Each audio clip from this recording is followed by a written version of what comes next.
तो सबको जय भीम, नमो बुद्धाय।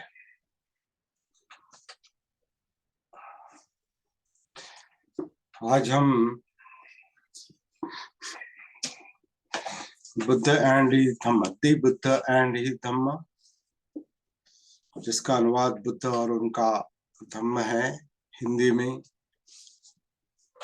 और मराठी में भी बुद्ध आणि त्यांचा धम्म। इस विषय को लेकर इस ग्रंथ पर, डॉक्टर बाबा साहब अम्बेडकर लिखित इस ग्रंथ पर हम विचार कर रहे हैं। जहां संभव है वहां चर्चा कर रहे हैं, जहां संभव है वहां, और अपनी क्षमता के अनुसार, अपनी काबिलियत के अनुसार, अपनी क्षमता के अनुसार ही विचार हो सकता है। कोई भी विचार, कोई भी बात, कोई भी कृति अपनी क्षमता और काबिलियत के अनुसार ही चलती है। तो हमारी जितनी क्षमता है उसके अनुसार हम विचार करेंगे और चर्चा करने की कोशिश करेंगे। और ये हम क्यों कर रहे हैं? क्योंकि जिनके मार्ग पर हम चल रहे हैं वो तथागत बुद्ध और बोधिसत्व डॉक्टर बाबा साहब अम्बेडकर, इनकी ये जैसे अपेक्षा है कि जो कुछ सत्य का अगर अनुसंधान करना है, सत्य यानी धम्म, सत्य का अगर अनुसंधान करना है तो केवल अंधभक्ति से संभव नहीं, केवल मानने से संभव नहीं, जानने से संभव है।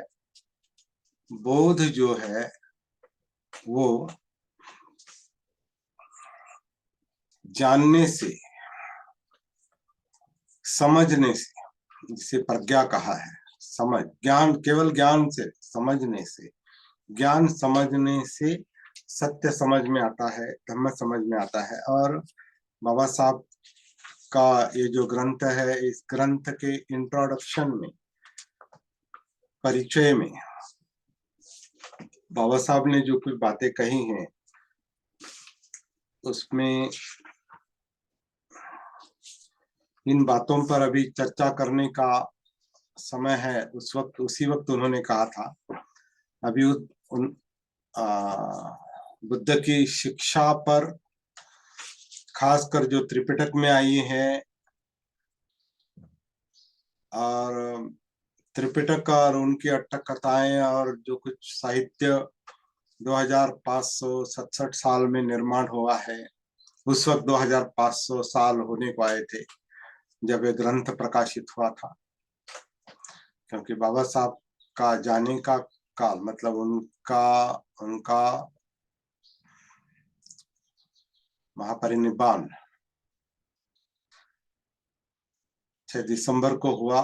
नवंबर में उन्होंने जो 2500वीं जो जयंती है उसमें उन्होंने भाग लिया था। मतलब 1956 में 2500वीं जयंती थी। हाँ, क्या कहेंगे उसको, महापरिनिर्वाण जयंती, बुद्ध का जन्म, बुद्ध की जयंती, मतलब महापरिनिर्वाण और धम्मचक्र प्रवर्तन।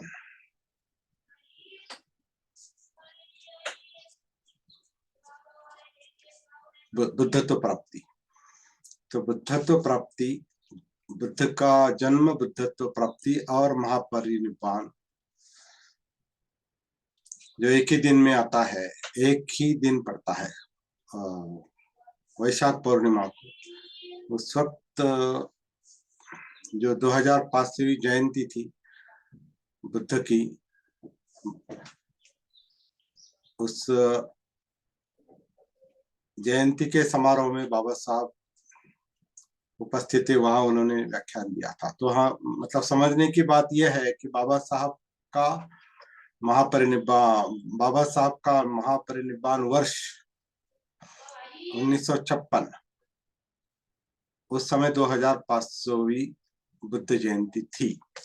और बाबा साहब के जाने के बाद अभी 67 साल हो गए हैं, तो 2567 साल का बुद्ध की शिक्षा हो गई। बुद्ध धम्म की आयु जो है वो 2567 की है। एक तरह से अगर बुद्ध ने धम्म का अनुसंधान किया है, ये मानेंगे तो।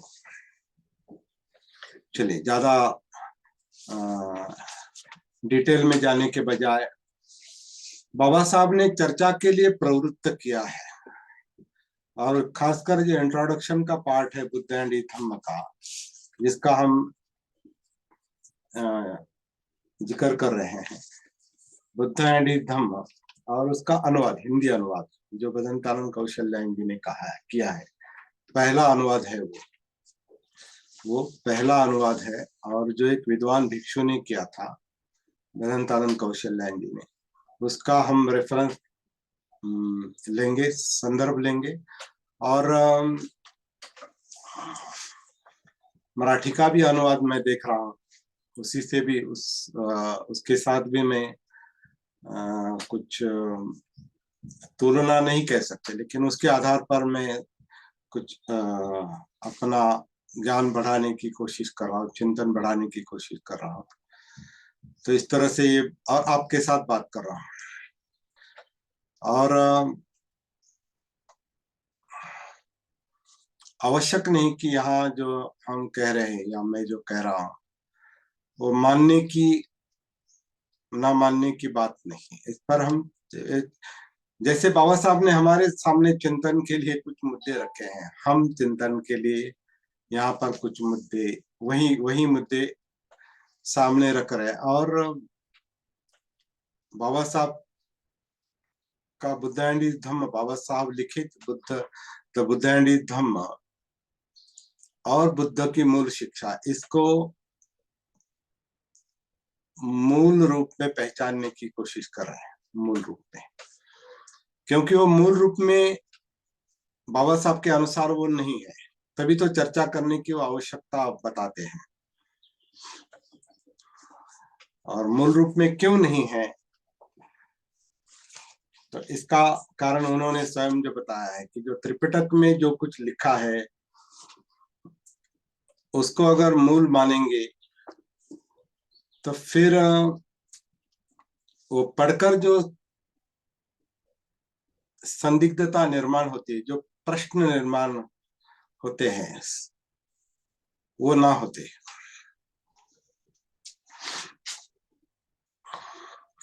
निकाय आदि पाली ग्रंथों के आधार पर भगवान बुद्ध का जीवन चरित्र लिखने का प्रयास करते हैं, तो ये हमें प्रतीत होता है कि बुद्ध की शिक्षा मूल रूप में पेश की जानी चाहिए, ताकि उनकी शिक्षा सुसंगत और सुस्पष्ट रूप से बताई जा सके, रखी जा सके।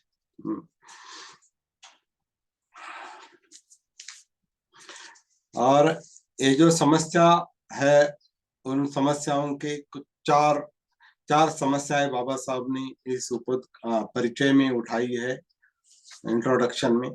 उसके पहले समस्या पर हमने कल थोड़ी चर्चा की थी, और आज हम दूसरी समस्या जो है, प्रॉब्लम, उन्होंने प्रॉब्लम शब्द इस्तेमाल किया है, और उसका अनुवाद भंते भजनकानन कौशल्यायन जी ने समस्या किया है, और मराठी में अनुवाद प्रश्न किया है, प्रश्न। लेकिन ये प्रश्न नहीं, प्रॉब्लम यानी प्रश्न नहीं, केवल समस्या है। समस्या में ज्यादा जटिलता होती है, तो ये प्रॉब्लम है, ये समस्या है। तो सेकंड प्रॉब्लम, दूसरी समस्या के बारे में जो बाबा साहब कह रहे थे, उसका मैं थोड़ा मूल जो उन्होंने लिखा है, अभी ये हम मान कर चलते हैं कि ये ग्रंथ में जो आया है, जो उन्होंने मूल जो लिखा है वैसा ही है, ऐसा मानकर हम चलते हैं, वो चलना पड़ेगा। Second problem is created by 4 Aryan truths. उसका मैं थोड़ा सरल अनुवाद भी करना चाहूंगा, और फिर बंते जी ने जो अनुवाद किया है हिंदी में उसको हम देखेंगे। The second problem is created by 4 Aryan truths. दूसरी जो समस्या निर्माण की है वो 4 आर्य सत्यों के कारण है। 4 आर्य सत्यों ने वो दूसरी समस्या जो त्रिपिटक में आया है, उन 4 आर्य सत्यों की शिक्षाओं ने जैसे ये दूसरा प्रॉब्लम निर्माण किया है। तो बाबा साहब आगे कहते हैं, do they form part of the original teaching of the Buddha. वो बुद्ध की मूल शिक्षा का पार्ट यानी हिस्सा है क्या, अंश है क्या? This formula cuts at the root of Buddhism. Buddha Dhamma के मूल पर ही ये फॉर्मूला, 4 आर्य सत्य को फॉर्मूला कहते हैं, सूत्र। ये 4 आर्य सत्य का सूत्र बुद्ध धम्म के मूल पर ही, रूट पर ही आघात करता है। और 4 आर्य सत्य दुख है, दुख का कारण, दुख निरोध और दुख निरोध का मार्ग, दुख निरोधगामिनी प्रतिपदा, ये 4 आर्य सत्य है, ये अभ्यासक जानते हैं। तो ये सूत्र है, ये बुद्ध ने बताया हुआ सूत्र है। तो ये सूत्र दुख को लेकर जो बात करता है वो बुद्ध धम्म के मूल पर आघात करता है, ऐसा बाबा साहब का कहना है। If life is sorrow, death is sorrow and rebirth is sorrow, then there is an end of everything. अगर जीवन दुख है, मृत्यु दुख है, पुनर्जन्म दुख है, तो फिर everything is, there is an end of everything. हर बात मतलब वहां खत्म होती है,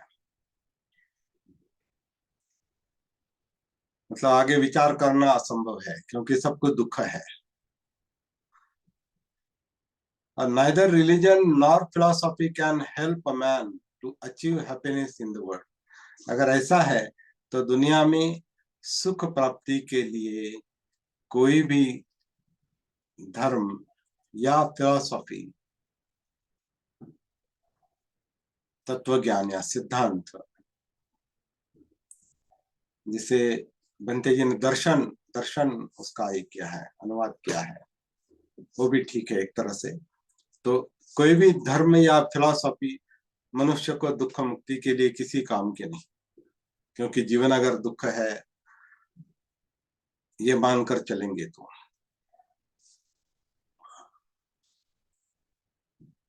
If there is no escape from sorrow, then what can religion do? What can Buddha do to relieve man from such sorrow, which is ever there in birth itself? अगर जन्म के साथ ही ये दुख है तो उससे मनुष्य को मुक्त करने के लिए धर्म, रिलीजन, उन्होंने धर्म रिलीजन शब्द यहाँ इस्तेमाल किया है। तो दुख से मुक्ति के लिए मनुष्य को दुख से मुक्त होने के लिए रिलीजन क्या कर सकता है, धर्म क्या कर सकता है, और बुद्ध भी क्या कर सकते हैं, ये प्रश्न उन्होंने उठाया है अगर जीवन दुख है तो। इसलिए वो आगे कहते हैं, the 4 Aryan truths are a great stumbling block in the way of non Buddhist accepting the gospel of Buddhism. इसलिए वो कहते हैं कि 4 आर्यन ट्रूथ यानी 4 आर्य सत्य जो है वो नॉन बुद्धिस्ट लोगों के लिए, अबौद्ध लोगों के लिए, या जो बुद्ध धम्म को नहीं मानते हैं, उन्हें बुद्ध धम्म स्वीकार उन्हें बुद्ध का धम्म का गॉस्पेल या बुद्ध धम्म का गॉस्पेल, गॉस्पेल यानी लाइफ एंड टीचिंग, शिक्षा और जीवनी, बुद्ध और धम्म, बुद्ध की जीवनी मतलब बुद्ध का चरित्र और शिक्षा, ये स्वीकार करने में ये 4 आर्य सत्य नॉन बुद्धिस्ट लोगों के लिए स्टम्बलिंग ब्लॉक है, यानी रुकावट है, जैसे पत्थर है। ब्लॉक यानी एक तरह का रोड़ा, रास्ते में वो रोड़ा है एक तरह से।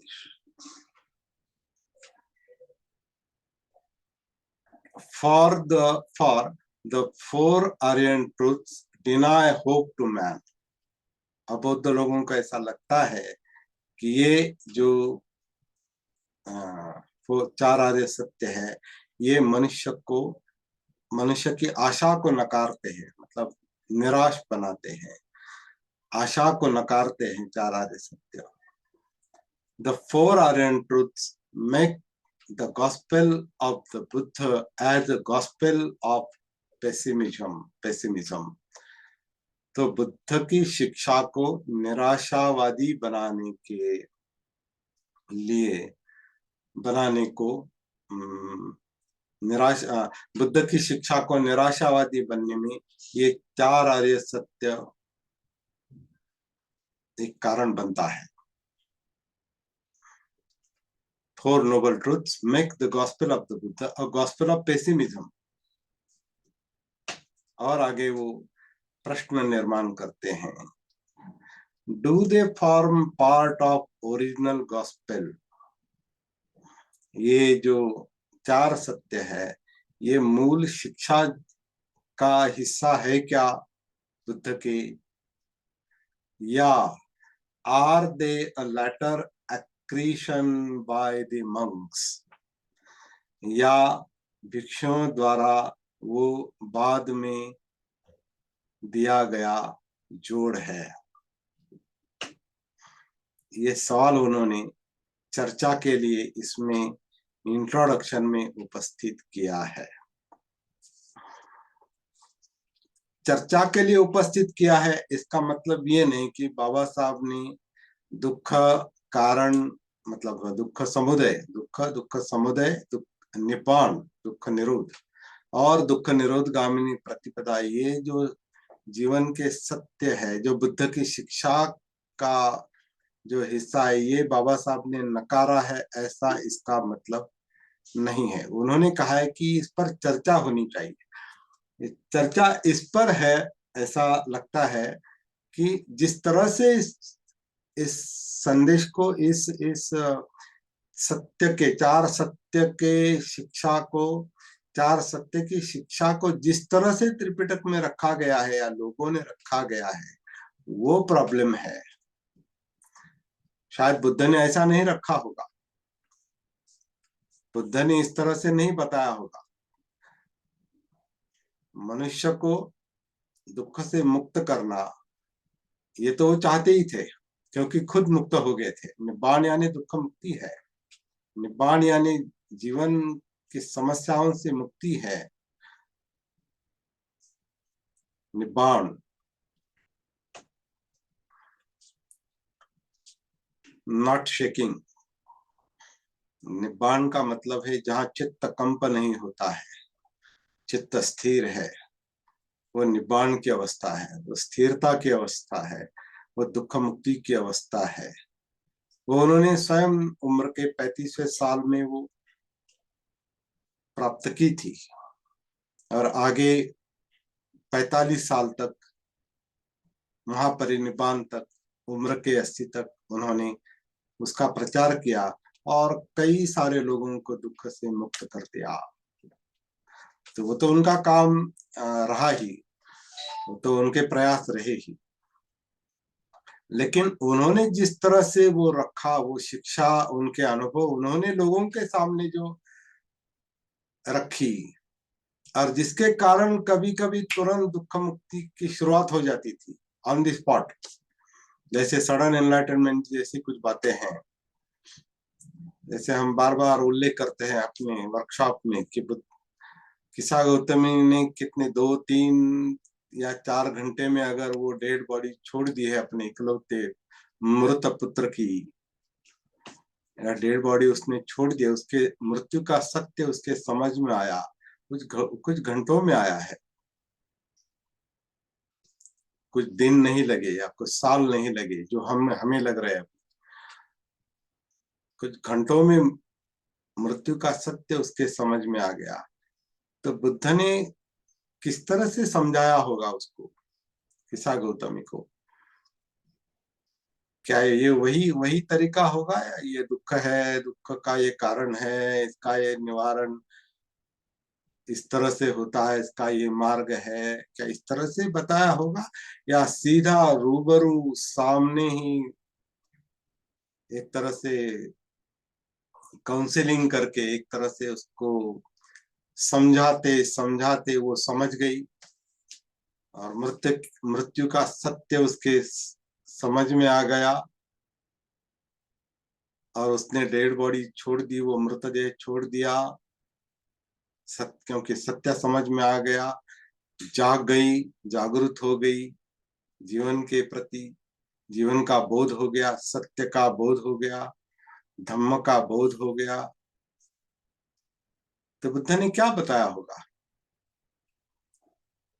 इस घटना को लेकर भी? ये इस पर ये बाबा साहब ने जो प्रश्न उठाया है वो इस घटना को लेकर भी सिद्ध होता है कि इस तरह से तो बिल्कुल नहीं बताया होगा जो चार आर्य सत्य की भाषा है, जो त्रिपिटक में आई है। और वो सरसों के बीज की भी कथा उसमें जोड़ी है, वो भी मुझे कभी कभी संदेहास्पद लगती है, क्योंकि दूसरों ने वो कथा ने तैयार की है। वो कहाँ वो समझने की अवस्था में थी किसा गौतमी की, जाओ और सरसों के बीज ऐसे घर से लाओ जहाँ कोई मरा नहीं है, ऐसे बताना, और किसा गौतमी का ऐसा करना और फिर बाद में कभी उसको सत्य समझ में आना, ये असंभव लगता है। ये बुद्ध और किसा गौतमी में जो संवाद हुआ है, रूबरू, आमने सामने, वही की वही किसा गौतमी, वही के वही किसा गौतमी का जाग जाना और मृत्यु का सत्य समझ में आना संभव है।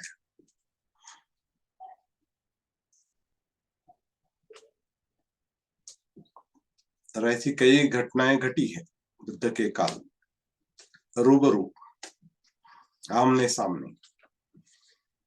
तो यहाँ भी ये सत्य, ये बाबा साहब ने जो प्रॉब्लम उठाया है, जो समस्या उठाई है, चार आर्य सत्य की भाषा ऐसी तो हो नहीं सकती। तो इस तरह से कुछ चर्चा करने की उम्मीद बाबा साहब ने रखी है।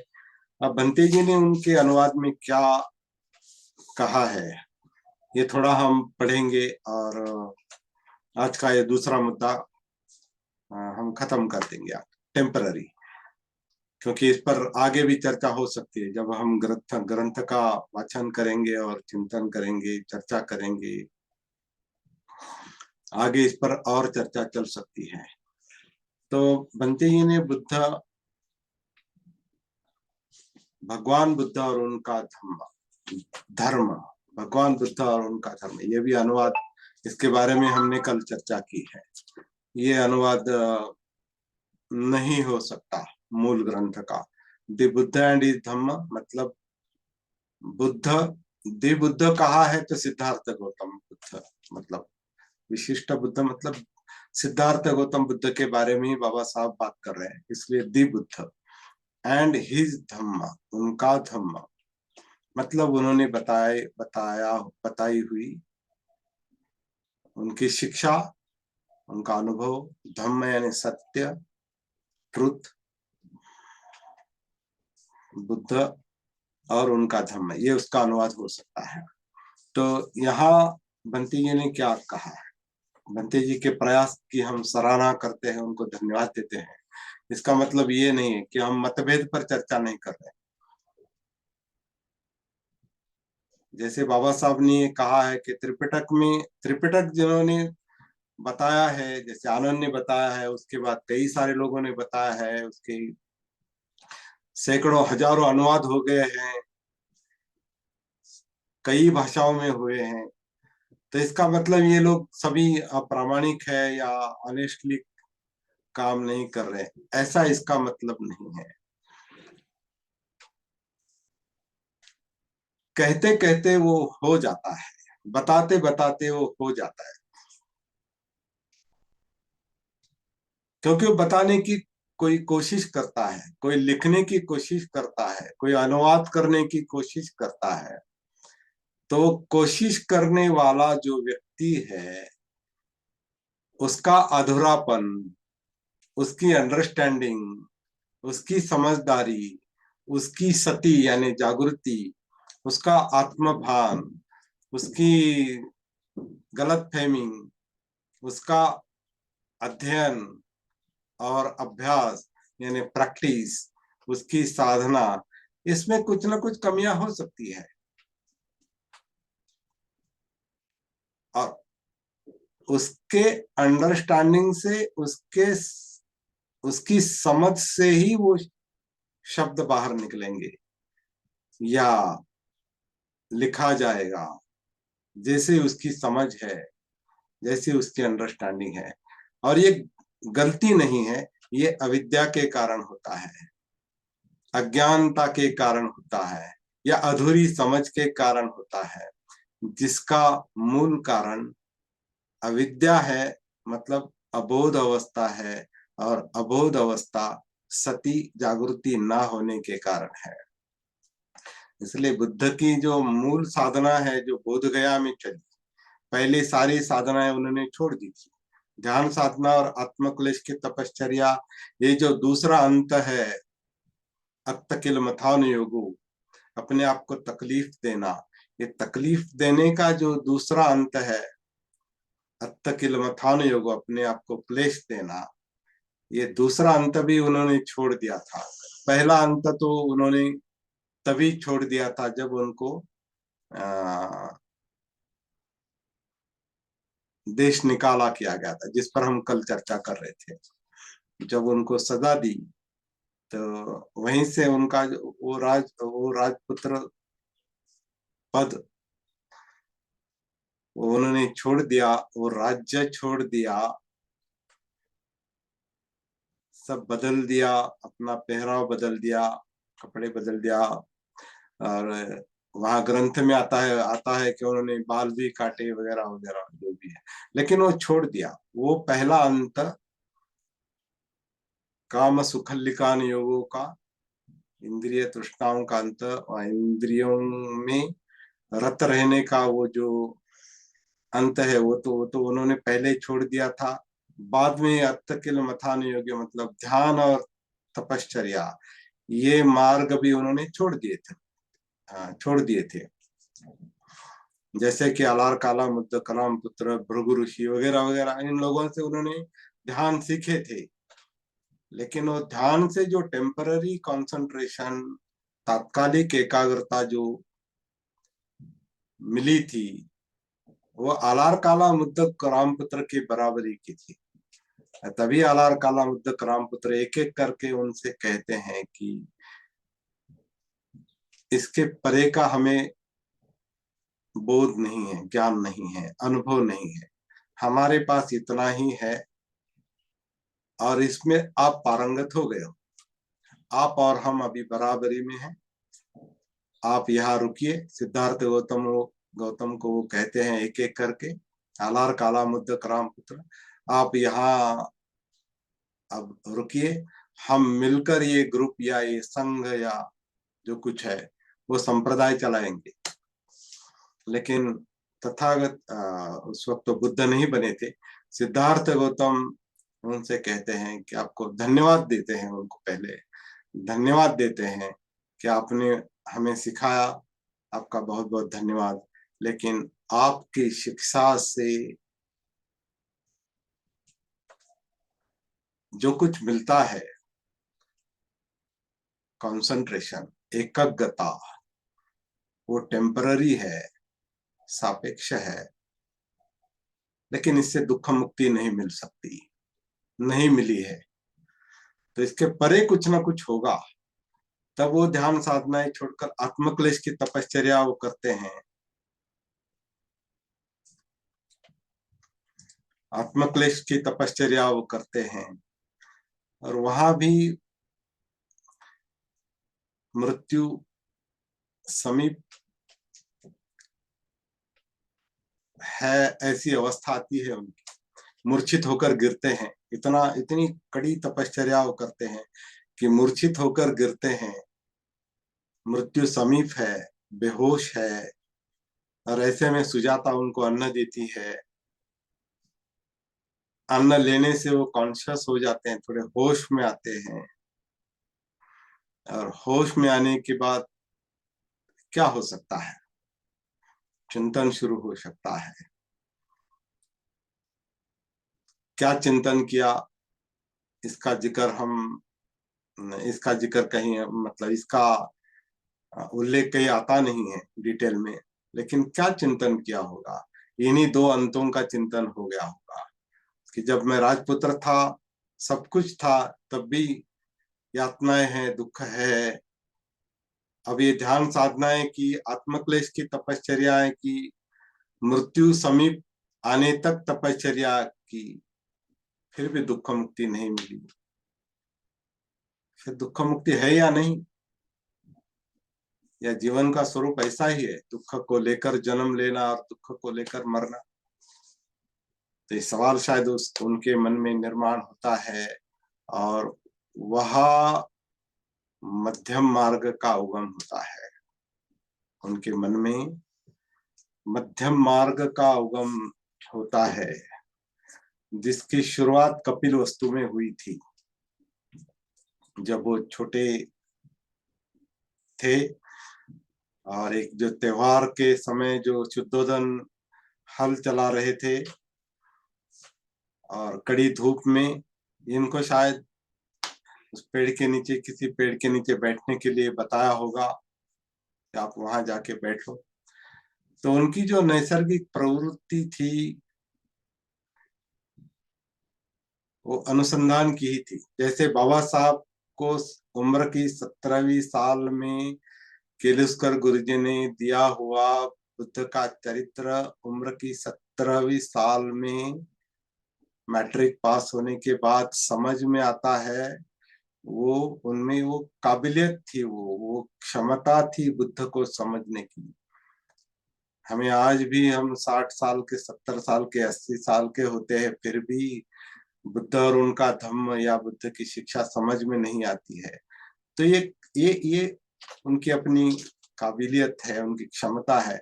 इसी तरह बुद्ध, सिद्धार्थ गौतम जो छोटे थे, और पेड़ के नीचे बैठाने पर, बिठा देने पर, वो जो अपने आप से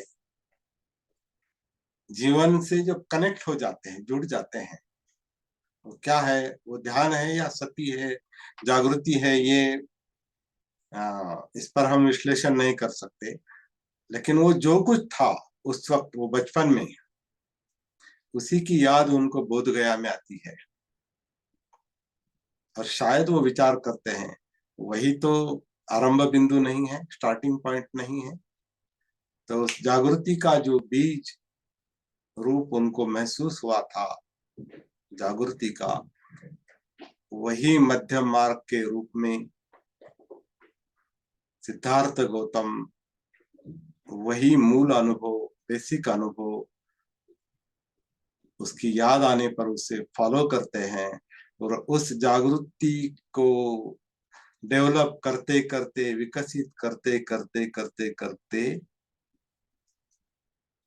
अब वो कितने दिन किया उन्होंने, ये हम नहीं बता सकते। लेकिन जैसे बाबा साहब ने बुद्ध और उनके धम्म में उल्लेख किया है कि 40 दिन के लिए पर्याप्त इतना अन्न उन्होंने इकट्ठा करके रखा था, और 40 दिन वहां वो रुके रहे बुद्ध गया में। लेकिन वो बीज रूप की जागृति, सती, विकसित करते करते करते सम्मा संबुद्ध की अवस्था, बुद्धत्व की अवस्था, सम्मा संबुद्धत्व की अवस्था कितने दिनों में मिल गई। संपूर्ण जागृति की अवस्था, बीज रूप की जागृति और संपूर्ण जागृति, इसका जो फासला है, इसका जो अंतर है, वो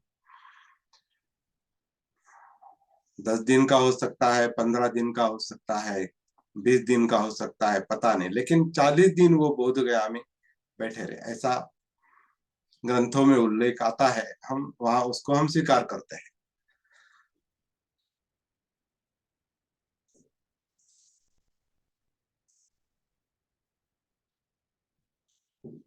तो हमारे लिए वही बात है फॉलो करने की।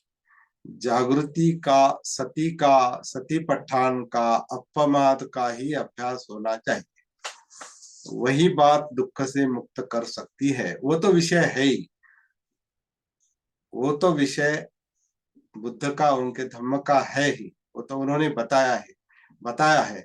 लेकिन बाबा साहब का जो कहना है इस इंट्रोडक्शन में बुद्ध एंड इस धम्म के, कि जो त्रिपिटक में जिस तरह से वो बताया है, क्या वही तरीका होगा क्या बुद्ध का बात करने का, समझाने का? तो हमें भी लगता है नहीं, ऐसा नहीं हो सकता, कुछ अलग है। और वो अलग क्या है, वो अपना अनुभव ही हमें बता सकता है। कुछ अगर थोड़ा बहुत करके देखा है, जागृति का थोड़ा बहुत अभ्यास करके देखा है, अपने आप में उतर गए हैं। अपने आप में कैसे उतरना है? जैसे कि ये काया, ये शरीर नैसर्गिक रूप से सांस अंदर लेता है, नैसर्गिक रूप से सांस बाहर छोड़ता है। पेट के अंदर जहां कहीं भी हो, ये श्वास पटल है, ये छाती है, पीठ है, ये जो धड़ का हिस्सा है, इसका जो धौंकनी की तरह आकुंचन प्रसरण निरंतर चलता रहता है, अब भी चल रहा है, इस क्षण में चल रहा है। इस सांस के आवागमन, या ये काया आन काया अपान, ये शरीर जो सांस अंदर लेता है, शरीर जो सांस बाहर छोड़ता है, उसको अनुभव करते करते उसके साथ अंदर उतरते उतरते उतरते उतरते हम कायानुसति में उतरते हैं। और कायानुसति जो है, काया के साथ सती, जागृति, मतलब दूसरे शब्दों में जैसे उन्होंने आनापान सती सुत्ता में कहा है, काया में काया महसूस करनी है, काया में दूसरी काया महसूस करनी है। तो उसका एक जरिया जो है, माध्यम जो है, वो आनापान है। तो आनापान अंदर, आनापान सती कायानुसति के लिए है। अगर आनापान सती कायानुसति के लिए इस प्रयुक्त नहीं की जाती, या उसका उपयोग, आनापान सती का उपयोग अगर कायानुसति के लिए नहीं किया जाता, तो वो आनापान का ध्यान बन जाता है। तो ध्यान एक मन का अलग कार्य है, अटेंशन सिंपली। तो अटेंशन कहाँ रखो? सांस के काउंटिंग में रखो, या फला फला जगह पर सांस टच करती है, हवा टच, वो हवा का मुद्दा बनता है। वो काया, वो त्वचा का मुद्दा बनता है, स्पर्श बिंदु का। तो वहां ध्यान दो, तो वो ठीक है, वो मन वहां ध्यान करता है, और टेम्पररी शांति उससे मिलती है। जैसे सिद्धार्थ गौतम को अलार काला मुद्द कराम पुत्र से मिली है, तो मिलती है, लेकिन वो टेम्पररी कंसंट्रेशन है। सती जागृति जो है, जो अंदर उतरकर जीवन को जिंदा, जिंदा जीवन, जिंदा काया को, क्योंकि ये काया जिंदा है, इस जिंदा काया को, मतलब वेदनाओं को महसूस करते करते करते हमें जीवन में समझ में आता है, जीवन समझ में आता है। तो इस तरह का कुछ वो रहा होगा, कैसा रहा होगा, ये अनुसंधान की बात है। तो हम जो चर्चा कर रहे हैं, अभी ये चर्चा ही है, बाबा साहब ने खुली छूट दी है, की चर्चा कीजिए। बुद्ध शिक्षा पर भले वो त्रिपिटक में हो, उसको केवल पवित्र समझने के बजाय उस पर चर्चा कीजिए। और उनके अपने ग्रंथ में उन्होंने लिखा है कि कोई भी ग्रंथ प्रमादातीत नहीं है, बिना गलती का नहीं है। ये अपने ही ग्रंथ में लिखते हैं, इसलिए बाबा साहब ने ऐसा नहीं कहा है कि मैंने जो ग्रंथ लिखा है उसको अंतिम मानो, चर्चा करो। क्योंकि उनको पता था कि जो हमने लिया है इधर उधर से, उसमें उसमें अगर खामियां हैं, कमियां हैं, गलती से हो अविद्या में हो सकती है, लेकिन है तो वही यहाँ भी आ सकते हैं। इसके कई सारे अनुवाद होंगे, तो अनुवाद में भी कुछ परिवर्तन या गलतियां हो सकती है। जैसे अभी अभी हम जो ये अनुवाद पढ़ रहे हैं भजन तारन कौशल्यायन जी का, और वो गलत है ऐसा नहीं कहेंगे, लेकिन गलती से कुछ हो भी गया होगा। दूसरी समस्या चारों आर्य सत्यों से उत्पन्न होती है। देखिए पहला ही वाक्य ऐसा है, उन्होंने सिंपली कहा है बाबा साहब ने, the second problem is created by four Aryan truths. दूसरी समस्या जो है चार आर्य सत्यों ने निर्माण की है। बंते जी ने कहा है दूसरी समस्या चारों आर्य सत्यों से उत्पन्न होती है। आगे फिर उन्होंने थोड़ा जोड़ दिया है कि प्रथम सत्य है दुख आर्य सत्य। ये बाबा साहब ने मूल इसमें लिखा नहीं, लिखा है ये गलत नहीं है, लेकिन अनुवाद में अपनी बात जोड़ने की कोई आवश्यकता नहीं है। खासकर लिखित अनुवाद में, बोलने में आप बोल सकते हैं, लेकिन लिखित अनुवाद में वो नहीं होनी चाहिए जो हो गई है। प्रथम सत्य है दुख आर्य सत्य। और फिर वो आगे कहते हैं, तो क्या ये चारों आर्य सत्य, मैं गलती से आ गया है, ये प्रिंटिंग मिस्टेक हो गई है, तो मतलब प्रिंटिंग में भी मिस्टेक हो सकती है। तो क्या ये चारों सत्य भगवान बुद्ध की मूल शिक्षाओं में समाविष्ट होते हैं? Do they form part of the original teaching of the Buddha? जीवन स्वभावतः दुख है, ये सिद्धांत जैसे बुद्ध धर्म की जड़ पर कुठाराघात करता प्रतीत होता है। बाबा साहब ने सिंपल लिखा है, this formula cuts at the root of Buddhism. Formula चार आर्य सत्य का formula, this formula cuts at the root of Buddhism. Bhante ji ने अनुवाद किया है, जीवन स्वभावतः दुख है, ये सिद्धांत जैसे बुद्ध धर्म की जड़ पर कुठाराघात करता प्रतीत होता है। यदि जीवन ही दुख है, मरण ही दुख है, पुनरुत्पत्ति दुख है, बाबा साहब ने रिबर्थ कहा है, यहाँ पुनरुत्पत्ति अनुवाद आ गया है। यदि जीवन दुख है, मरण भी दुख है, पुनरुत्पत्ति भी दुख है, तब तो सब कुछ समाप्त है। न धर्म ही किसी आदमी को इस संसार में सुखी बना सकता है, और न दर्शन ही। यदि दुख से मुक्ति ही नहीं है, तो फिर धर्म भी क्या कर सकता है, और बुद्ध भी किसी आदमी को दुख से मुक्ति दिलाने के लिए क्या कर सकता है, क्योंकि जन्म ही स्वभावतः दुख में है। ये भी जोड़ दिया है। ये चारों आर्य सत्य, जिनमें प्रथम आर्य सत्य दुख सत्य है, ये भी जोड़ है। ये चार आर्य सत्य अबौद्धों द्वारा, अबौद्ध मतलब नॉन बुद्धिस्ट का अनुवाद अबौद्ध है, जो बौद्ध नहीं है। तो ये चार आर्य सत्य अबौद्धों द्वारा बौद्ध धर्म ग्रहण किए जाने के मार्ग में बड़ी बाधा है।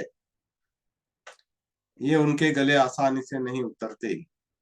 ऐसा लगता है कि ये सत्य मनुष्य को निराशावाद के गड्ढे में ढकेल देते हैं।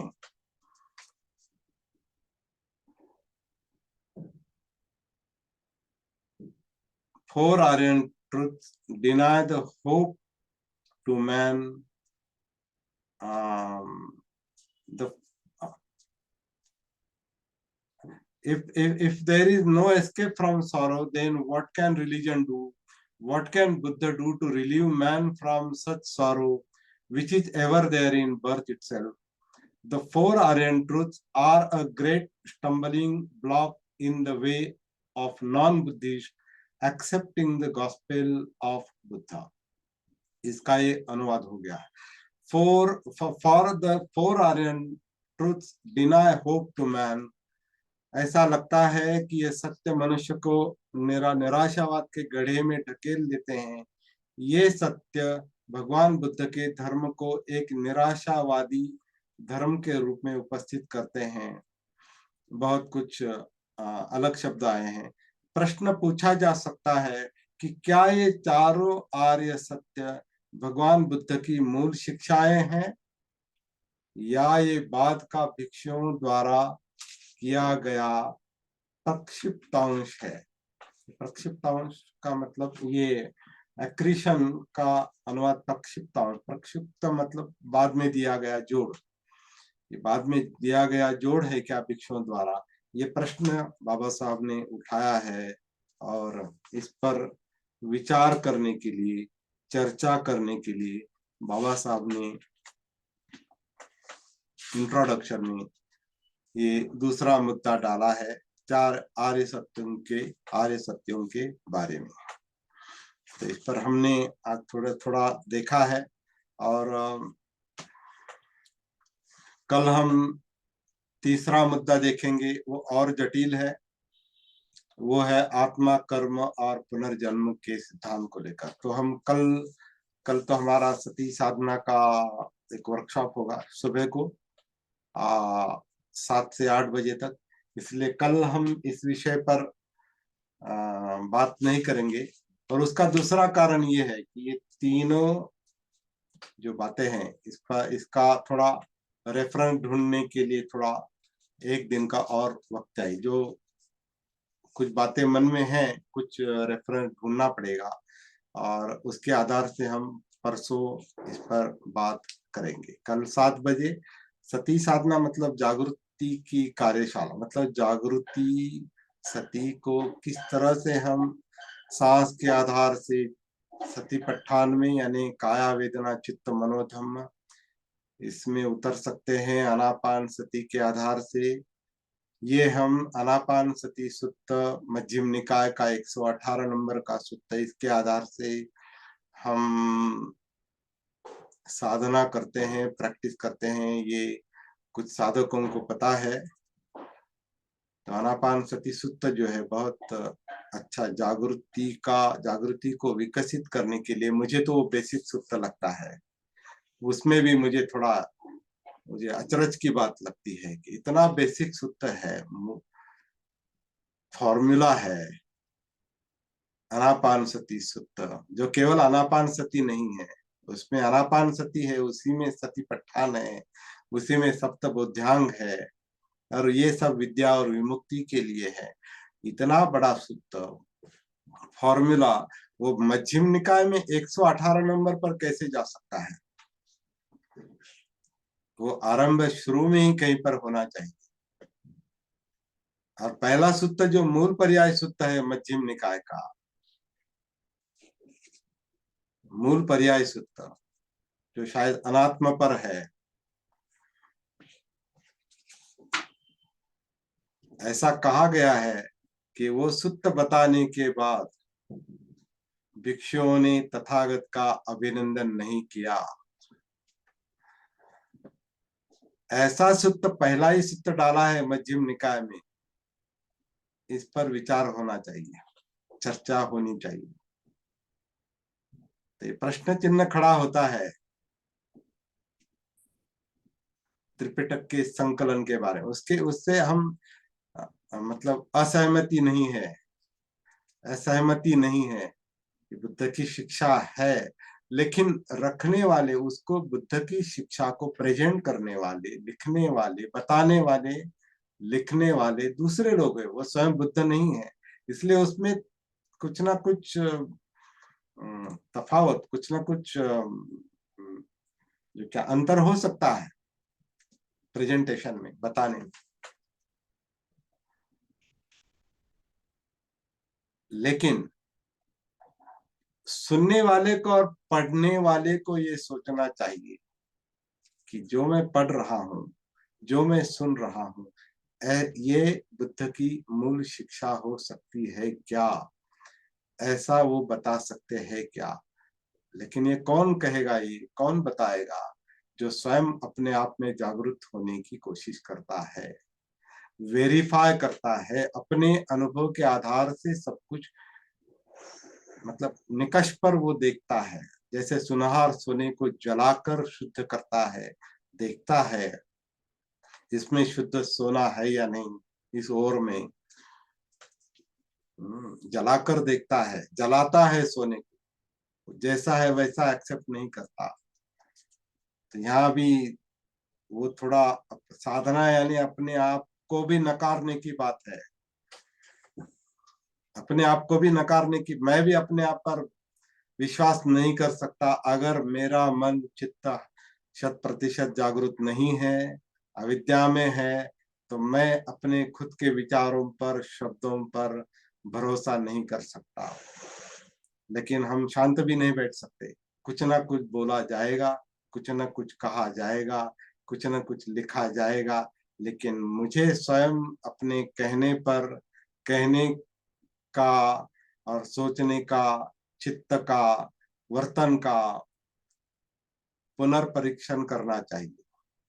मुझे अपने आप को सती के, जागृति के फोकस में मुझे अपने आप को देखना चाहिए, और फिर मैं अपने आप पर थोड़ा बहुत भरोसा कर सकता हूँ।